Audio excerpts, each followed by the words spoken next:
आज आप मजबूर हो गए जब चुनाव मात्र 4 महीना बचा हुआ है, तब आप बोल रहे हैं कि हम 1100 रुपया देंगे। बिहार के लोगों को बरगलाने का, चुनावी लाभ लेने के लिए इस तरह कहा जा रहा है। और व्यापारी हो, राजनेता हो, कोई सुरक्षित नहीं है, आम लोग सुरक्षित नहीं है।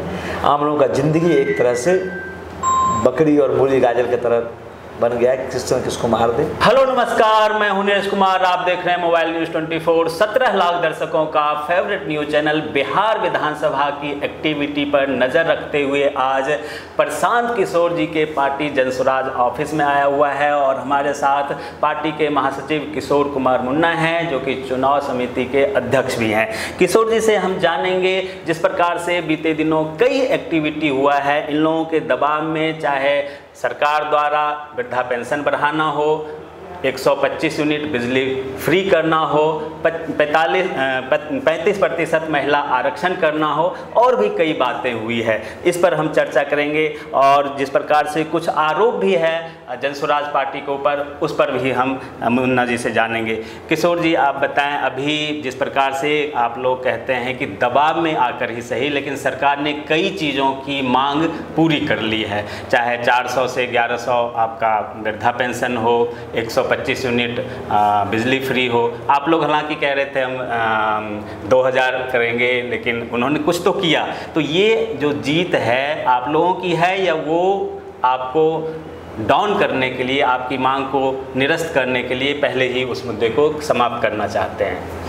मैं सबसे पहले तो मैं ये बताना चाहता हूँ कि यहाँ जीत हार का पार्टी का नहीं है जी, ये तो जनता का जीत है ना। जिस जनता को आप 20 साल से 400 रुपये का भीख में पेंशन देते थे,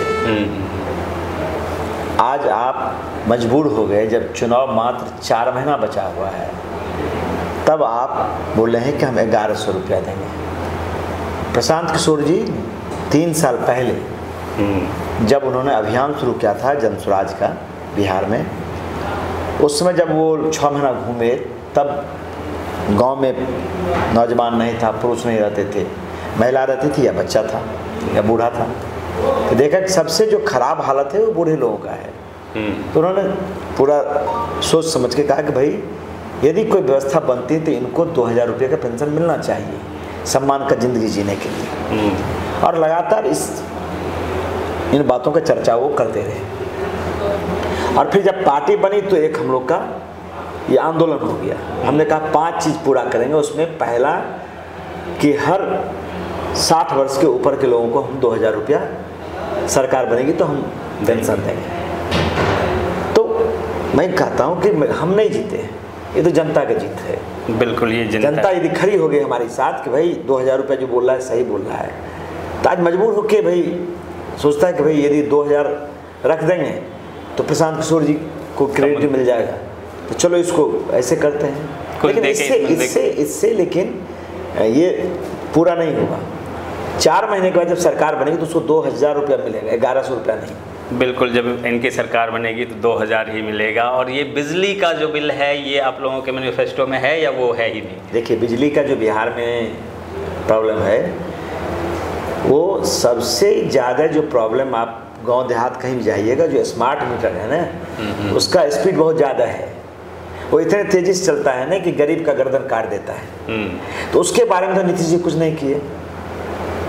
उन्होंने कहा कि भाई जिसको 125 यूनिट होगा तो स्मार्ट यूनिट इतना तेजी से चलता है कि 125 तो हर हाल में उसको टपना ही है।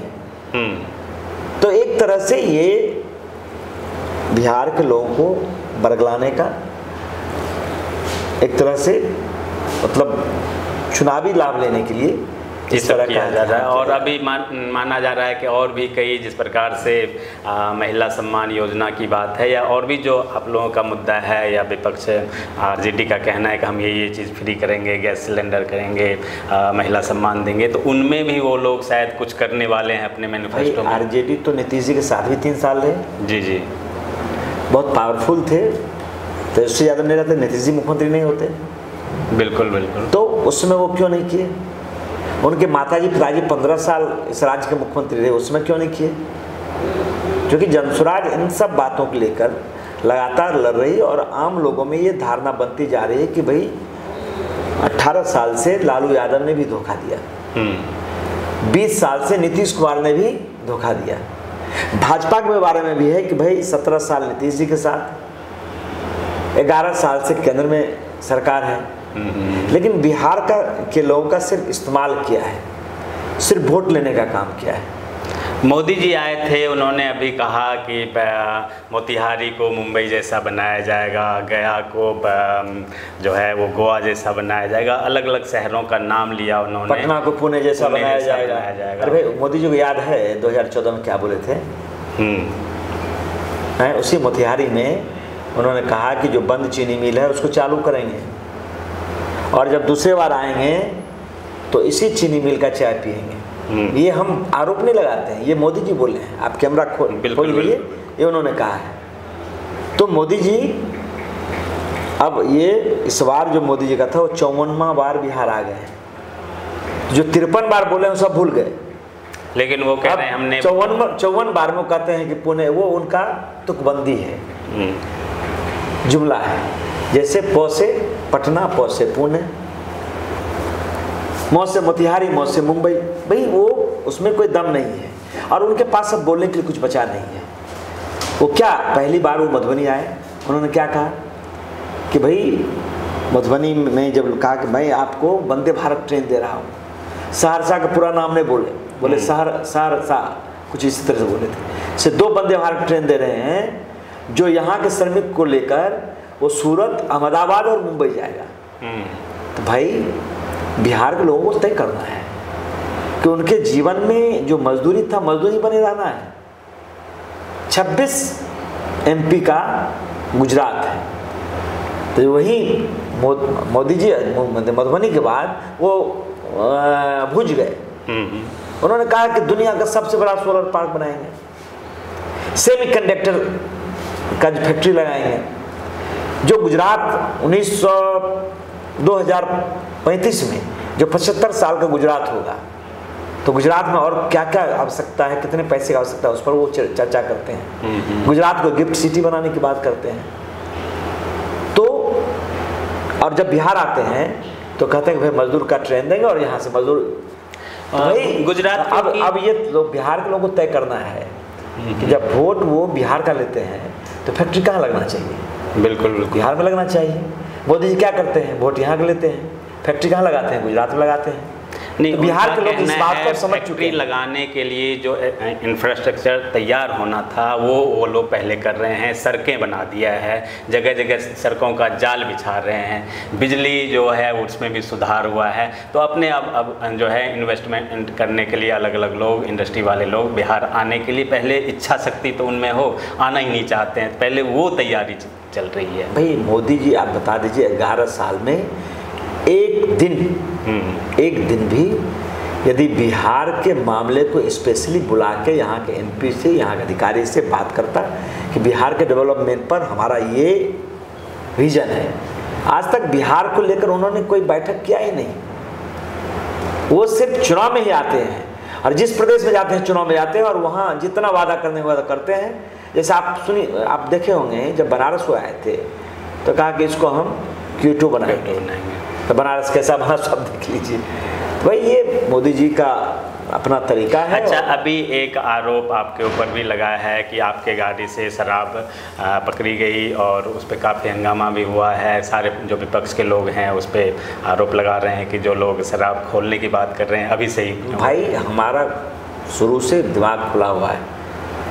हमने कहा है कि भाई चूँकि यहाँ शराब सिर्फ कागजों में बंद है, होम डिलीवरी हो रहा है। शराब का माफिया जदयू, भाजपा और राजद का सब से मिला हुआ है, कारोबार में संलिप्त है। हमने कहा कि 24 घंटे की सरकार बनेगी तो 24 घंटा में खोल देंगे, तो स्पष्ट कहें। लेकिन यदि वो गाड़ी पकड़ाई है तो उस गाड़ी का जांच करें, उस पर सख्त कार्रवाई करें, जो भी दोषी है उस पर कार्रवाई करें। शराब का खेप मिल रहा है, जदयू के प्रखंड अध्यक्ष, जदयू के जिला अध्यक्ष, भाजपा के बड़े नेता पकड़ाए जा रहे हैं, भाजपा के MLC, वो तो थाना से भी मिल रहा है। तो सवाल ये है कि भाई हम पर कैसे आरोप लगाया है? जांच करें, जांच कर ले, दूध का दूध पानी का पानी हो जाएगा। बिल्कुल। एक और आरोप है अभी, जिस प्रकार से प्रशांत जी को चोट लगा, उसके बाद कहा गया कि भाई सिक्योरिटी लेने से उन्होंने मना कर दिया है, सुरक्षा की हमें ज़रूरत नहीं है, जब युवा लोग खुले में रहते हैं, मुझे सुरक्षा देने की क्या। जो अभी हुआ या आने वाले भविष्य में कुछ लग रहा है आपको कि साजिशन कोई बड़ा? नहीं, प्रशांत किशोर जी पर कोई खतरा नहीं है। प्रशांत किशोर जी, लोगों को मालूम है कि ये आदमी बिहार के लिए जी जान लगाए हुए हैं, अपना परिवार को छोड़ के इसमें लगे हुए हैं। उन्होंने क्या कहा? उन्होंने कहा कि बिहार में सुरक्षा तब मानेंगे जब नेता बगैर सुरक्षा के घूमने लगे। प्रशांत किशोर जी 3 साल से घूम रहे हैं, एक बाउंसर भी उनके पास नहीं है। प्रशांत जी, इस सवाल को भाई सुरक्षा का मतलब क्या? बगैर पुलिस का हम कहीं जा सके आ सके, इसलिए ये सुरक्षा का मतलब है। बिल्कुल, क्योंकि कई सारे एक्टिविटी अभी हाल फिलहाल में देखा आपने पटना में। बिल्कुल, बिहार का हालत बदतर है। जब नीतीश कुमार के लोगों ने कहा कि भाई यहाँ लॉ एंड ऑर्डर का कोई प्रॉब्लम, तब प्रशांत जी ने ये सवाल किया। यहाँ व्यापारी हो, राजनेता हो, कोई सुरक्षित नहीं है, आम लोग सुरक्षित नहीं है। आम लोगों का जिंदगी एक तरह से बकरी और मूली गाजर की तरह बन गया है, किस तरह किसको मार दे, कानून नाम का चीज़ नहीं है। और नीतीश जी की बस की बात अब नहीं है कि वो इसको संभाल पा दे। बिल्कुल, नीतीश जी बिहार सरकार के बस की बात नहीं है बिहार को संभाल पाएँ, क्योंकि उनके ऊपर जो लोगों का बिल्कुल अब वो धारणा बन गया है, शारीरिक रूप से अब वो काम करने लायक नहीं है, इसीलिए अक्षम माने जा रहे हैं। और लोगों में ये चीज़ चल भी रहा है, आम लोग भी इस बात को देख पा रहे हैं कि नीतीश जी काम नहीं कर पा रहे हैं और उनके आड़ में कोई और काम कर रहा है, और जो अधिकारी काम कर रहा है वो अपने फ़ायदे के लिए करवा रहे हैं। होता क्या है, प्रशांत जी का जो ये मिशन है ये कितना सक्सेस होता है, इसको लेकर बहुत लोग असमंजस में हैं कि चाहे प्रशांत जी कुछ करें ना करें, लेकिन खेल जरूर बिगाड़ सकते हैं। तो क्या आप सिर्फ खेल बिगाड़ने के लिए हैं? और कुछ लोग कह रहे हैं कि अगले बार 2030 में बड़ा करेंगे। कोई खेल नहीं बिगड़ेगा। खेल राजद का, उसका गठबंधन कांग्रेस का, भाजपा का, जदयू का बिगड़ जाएगा। दोनों का वोट काट के ख़त्म कर देंगे। 2025 नवंबर में जनसुराज आएगा। बिल्कुल, जनसुराज 2000 में आने वाला है। सबका वोट, काटुआ पार्टी होने के बाद भी वोट काट के इतना काट लेंगे कि जनसुराज की ही सरकार बनेगी। एम इन लोगों का स्पष्ट है। होता क्या है वो इलेक्शन के बाद पता चलेगा। बने रहिए मोबाइल न्यूज़ 24 के साथ। आप तमाम दर्शकों का बहुत बहुत धन्यवाद। किशोर जी, आपका भी बहुत बहुत धन्यवाद। नमस्कार।